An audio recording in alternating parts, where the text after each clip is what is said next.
Illinois Stories is brought to you by the Corporation for Public Broadcasting and by the support of viewers like you. Thank you.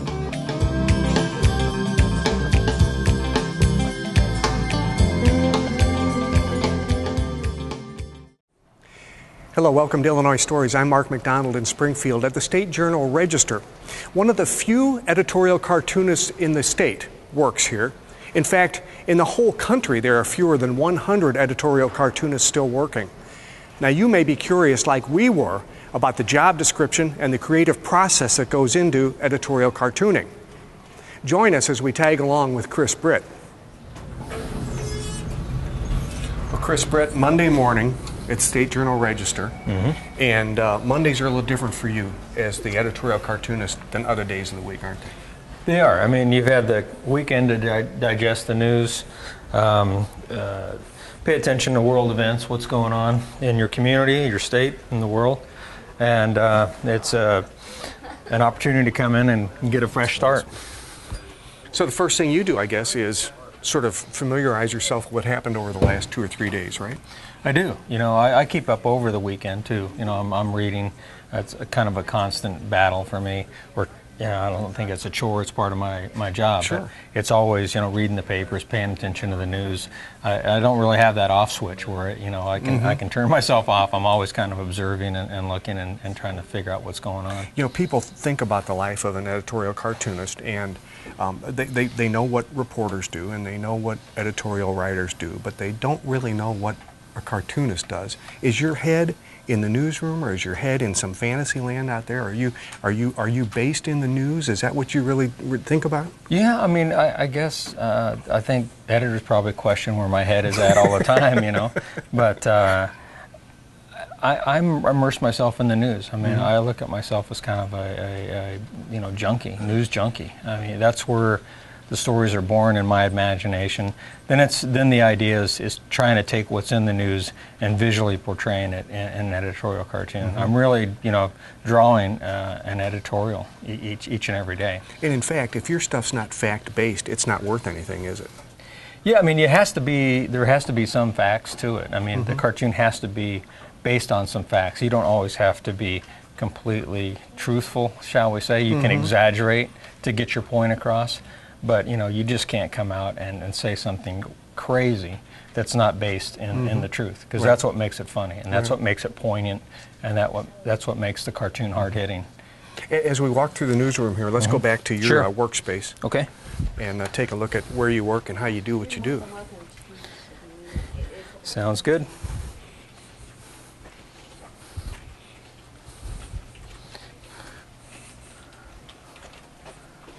Oh, it is a little different than most reporters' cubicle. It's a little bit different.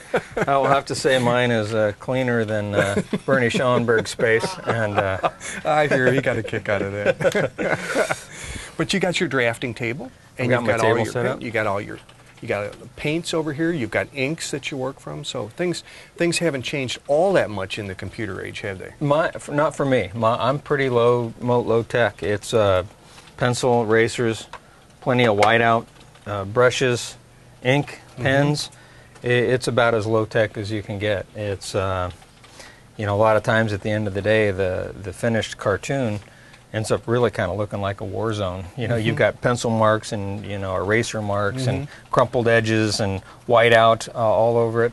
But, you know, I enjoy it. The cathartic part of creating the cartoon for me is the actual drawing at the end of the day. I enjoy sitting down and actually working on the visual to portray my idea. It's like great advertising. If you have a good visual, a strong visual, will draw somebody into the cartoon. I noticed right over your shoulder there too, you've got the TV on, so you're constantly, you just keep that on all the time? I mean, you just have the news coming all the time? Yeah, I do. I have either the news is on, during the Masters, every once in a while the Golf Channel will be on. I love the Masters too. I love the Masters. Oh, it's great. Man. But normally it's CNN, MSNBC, you know, any of the news, you know, local news. If there's a big story brewing, I'll have those on too. It just kind of helps me monitor what's going on during the day. A big part of the day is when I come in, I sit down and start reading my newspapers. Pick up the local paper here. I read that, of course, cover to cover. Chicago Tribune I pick up using New York Times.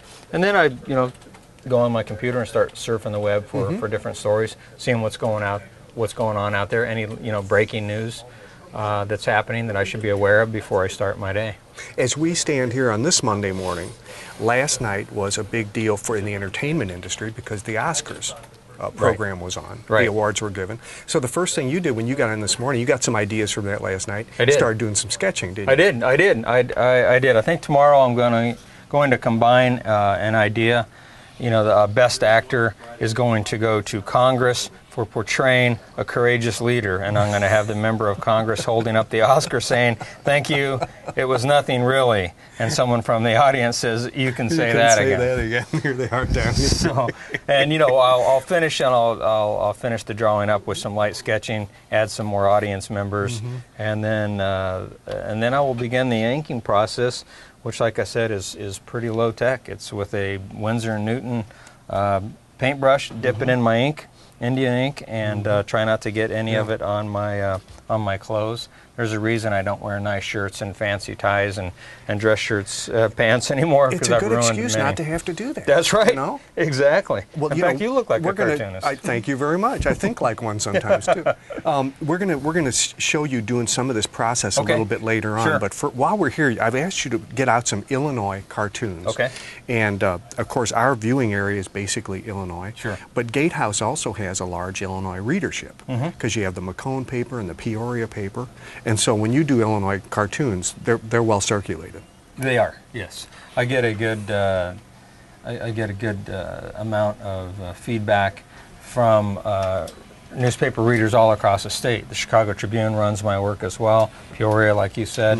So I think the role of the cartoonist at a community this size, a newspaper this size, is to really try to focus as much as you can on the state and local issues, because those mean the most to us.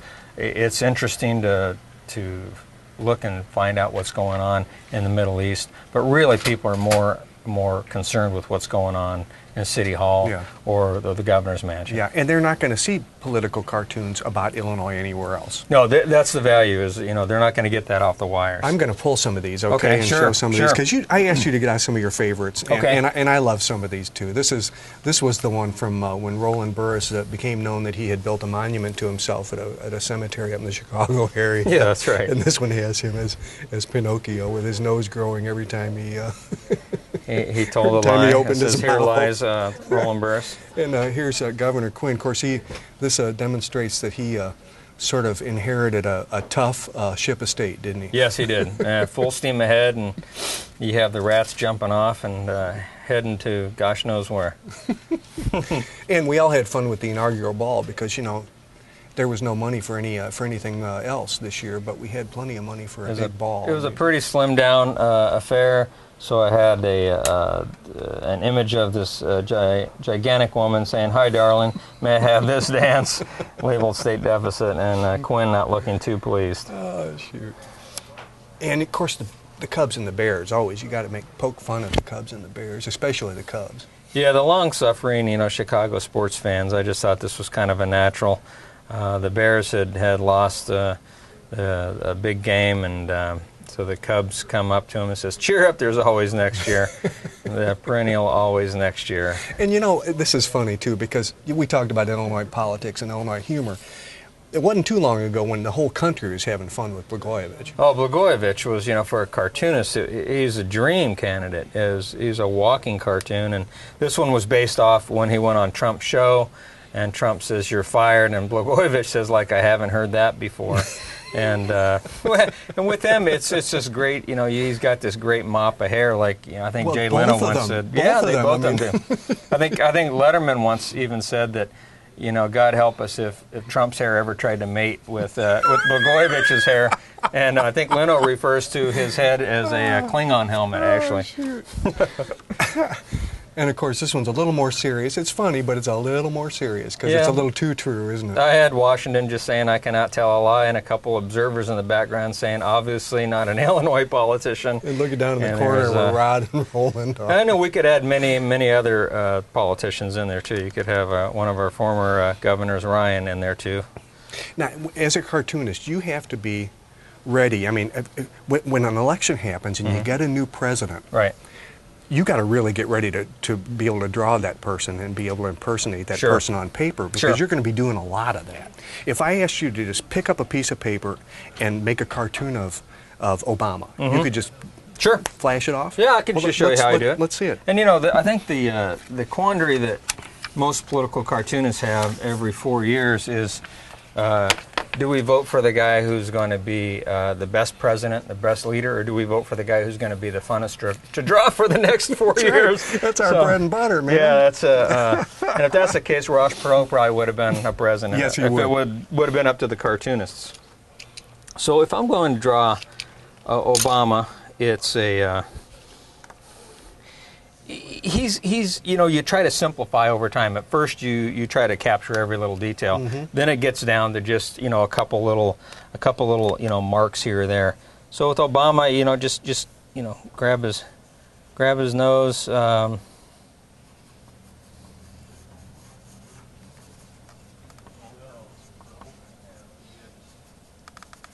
Obama has this, you know, great megawatt smile. So he you know, a lot of times I'll have him, at least in the early days when his approval ratings were still pretty high, he was smiling a lot more. Not quite so much anymore. Oh yeah, okay. So there you got you've got like I said, this is pretty quick, down and dirty. He's got a fairly chiseled face. He's got that long chin too. Got kind of that long chin that comes down in here like this, and then he's got these eyes. They're close together. Kind of close together, and he's got a fairly significant, you know, eyebrows. So you know, you can kind of work with that, exaggerate that a little bit. And the other thing that Obama, he's got a pretty short hair. Yes, he does. Keeps it pretty short. There's less of it now than there was a couple of years ago. And it's getting grayer. Yep. I should talk. And then he's got some pretty. You're very fortunate with the ears, aren't you? You cartoonists are really Yeah, I mean, lucky. you know, you had George Bush. You know, he walked out of office and he had these great big ears, and then in walks Obama. Oh, that's great. So that's great. That's kind of, Yeah. you know, just a rough sketch. Oh, that's super. There you go. Really, what a good cartoon is one that's unmistakable, one that tickles you at the same time. So Yeah.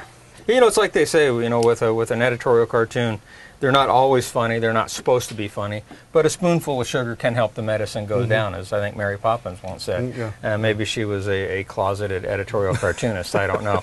But she was making her point with a little sweetness, and that's a little easier to swallow sometimes. Yeah. Although not every cartoon or every issue calls for humor. Sometimes it's a fairly significant, weighty issue that you need to approach with a couple well-placed strokes of the brush. You know, and it can be in fact, powerful. I'm glad you brought that up, because we're having fun with this drawing. But you also have we were talking about human suffering, and Right. how sometimes you as a cartoonist want to draw attention to things that are going on either in Illinois or around the world. Right. Because of the fact that so many people are suffering. And I think we've got some of those out I here, think we too. do, yeah. I've pulled some of those for you as well.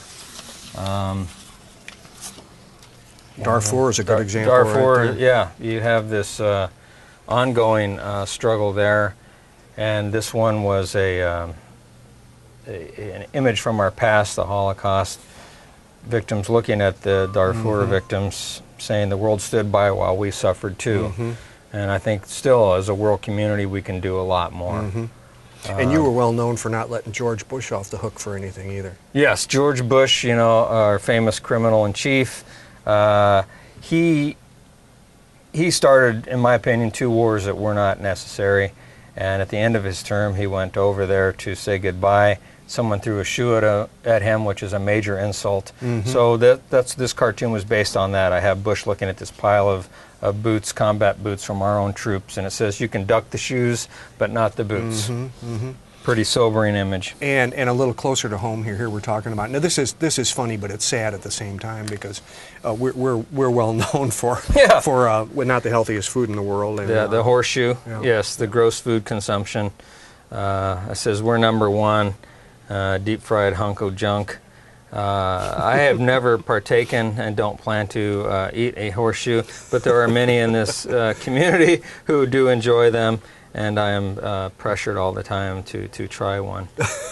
But now it's just a statement of defiance on my part. I don't want to end up at the Prairie Heart Institute like this arrow says. Salads are for sissies. Well, Matt Dietrich, as the editorial page editor, Chris Britt's work always end up on your pages. Mm-hmm. Now, do you ever open up the paper in the morning and sort of regretfully look at those, or because you don't always know what he's going to do you? Well, the day before Chris does a cartoon, he generally shows me a pencil sketch of it in the morning, mm-hmm. and sometimes he'll have questions about how things should be worded, or what a general reaction to the cartoon is, that sort of thing. So I always have an idea of what's going to be there, and actually I generally will see the completed cartoon. Often my response to him to these cartoons is something along the lines of, well, I'm looking forward to listening to you answer your phone tomorrow. You don't have to defend him. He has to do that on his own, right? It's lucky for us that Chris's direct line is on every cartoon. So yes, he can answer for himself. He can defend himself. Now, the way this works, and I was surprised to hear this from you. You call the editorial board gets together once a week, right? And you write the editorials mm-hmm. Based on what the editorial board decides at its meetings. However, the cartoonist is not in on those meetings, is he? Chris is not on the editorial board. He never has been as long as he's been here.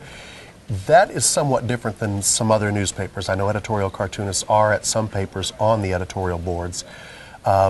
Chris comes up with his own ideas.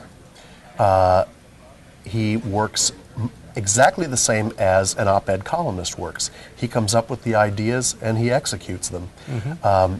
We, as the editorial board, we don't dictate to him what he should draw. He does not come to us and ask for assignments, and the editorial cartoon and our editorial position often don't agree.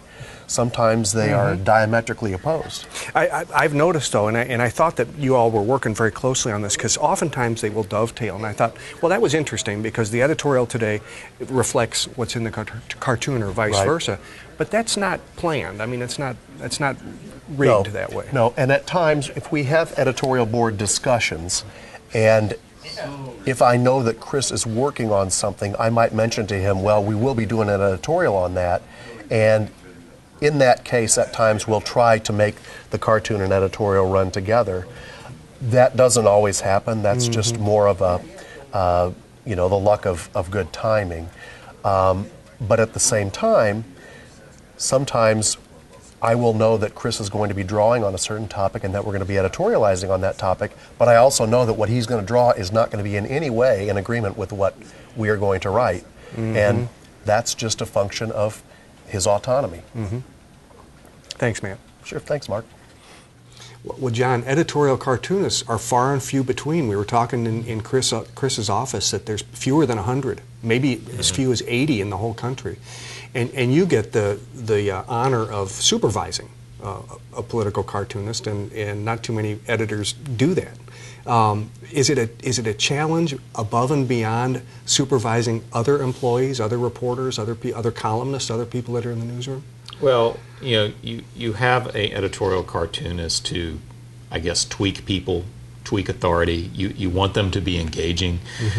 You want them to push the envelope. And really, I think just about any good editorial cartoonist is going to push the envelope. The good thing about having an editorial cartoonist is they push the envelope. The bad thing is they push the envelope. And so, every day, can be an adventure. A lot of times our interaction on a daily basis will be a very short, 30-second, here's my idea for what I want to do. Then there are other days, every couple of weeks where, we have a much heftier decision we have to go through and a lot more back and forth about, gee, do you think we really hit the right tone here? So, well, you can tell from the letters to the editor that Chris Britt, he really brings a lot of reactions from the community, and a lot of people really are in his corner. A lot of people disagree very vehemently with what he had to say that day.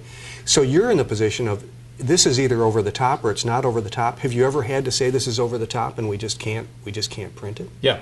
No, there have been some cases, and really, I think they're few and far between. More often, what we'll do is have a conversation. Say, look, is there a way we could alter this where it works better? Here's why I think that this is, I think we may be overstating here. Most of the time, I think we're able to sort of work something out. And again, it's not whether he agrees with me or not. I mean, there are probably a lot of times where he has editorial cartoons that may actually run counter in some cases to the editorials that we have. So he doesn't have to march in lockstep. So it really, I'm just looking at what's right for the community. There's some times where there's something that's very sensitive, and how do you treat that? And we'll have a lot of discussions about that. Yeah, I think in the end, though, regardless of all the controversy, or if there's any controversy at all, I think it's a real gift to be able to have one, because so many newspapers they're just not able to. It is a tremendous gift. I do not know of too many papers of our size who have an editorial cartoonist on staff.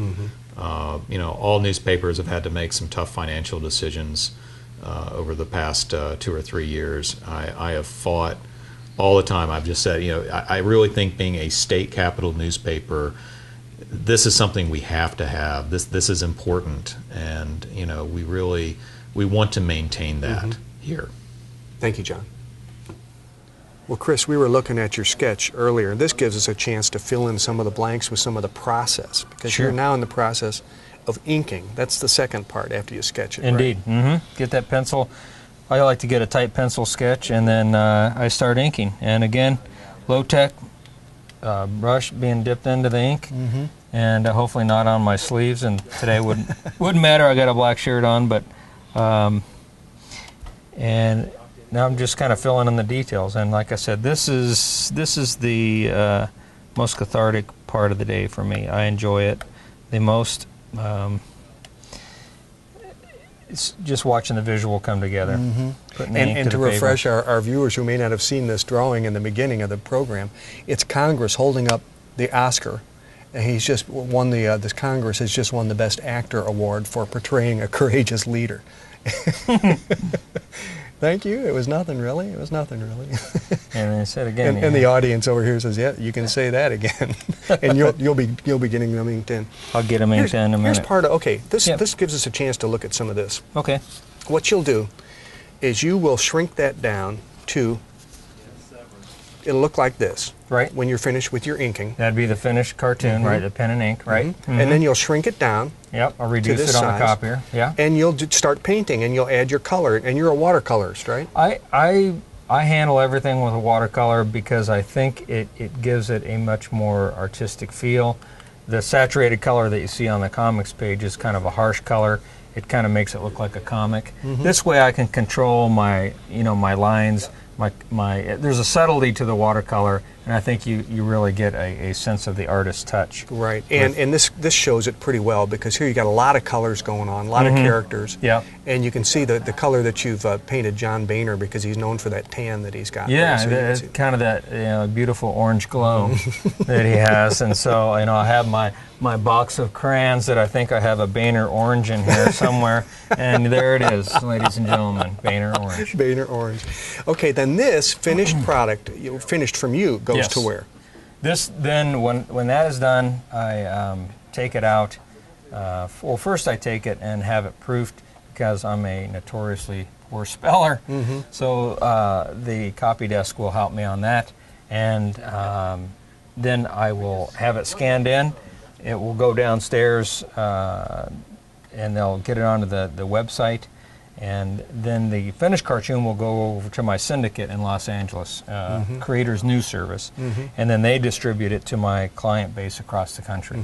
Now that's interesting because not every cartoonist is syndicated, and you've been syndicated for years. I have been. So not only will your audience will see your work in the State Journal Register and other Gatehouse papers, but they may see it in the Chicago Tribune or somewhere on the East Coast or somewhere on the West Coast. Sure. Your client news, New York Times, Chicago Tribune, Los Angeles Times uses my work.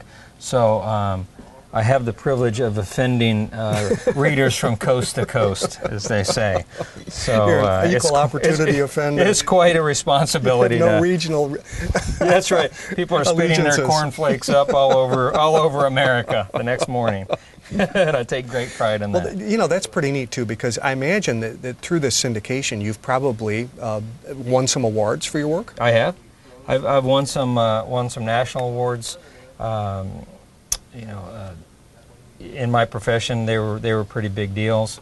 I've had my cartoons collected by Hillary Clinton, Al Gore, Donald Rumsfeld called me.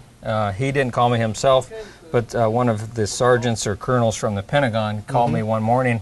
Said, "Mr. Britt, this is Colonel so-and-so from the Pentagon," and I'm thinking it's one of my buddies, pranking me, and I'm just listening because he sounded very, very official, and he said, "Secretary Rumsfeld enjoyed your cartoon this morning and would like a signed copy." And I sent him a nice signed copy, and he promised me a ride in an Abrams tank in the battlefield of his choice. I haven't taken him up on that. I imagine he still has enough clout to get you in that tank if you want. I think he could. Yes, I think he probably could. I think I'll stay. I think I'll stay here. Chris has had the honor of having his work in the best editorial cartoons of the year for the past 20 years. He's got 5 of them in this book this year. And Chris, if I could, let me just show your progress here, okay? Sure. And you can see where he's getting, it's about noon now, and if you think there's any pressure on an editorial cartoonist, he's got to finish one of these every day. This is the freshest stuff on the market. This will be in the paper tomorrow, and tomorrow starts another day when he'll be working on Wednesday's publication. With another Illinois Story in Springfield, I'm Mark McDonald. Thanks for watching.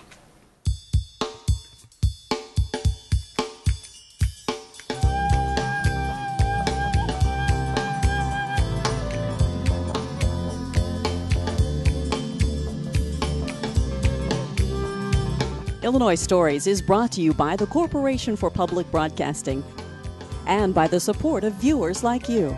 Thank you. For a DVD copy of the program you've just seen, send $19.95 to Network Knowledge, P.O. Box 6248, Springfield, Illinois 62708.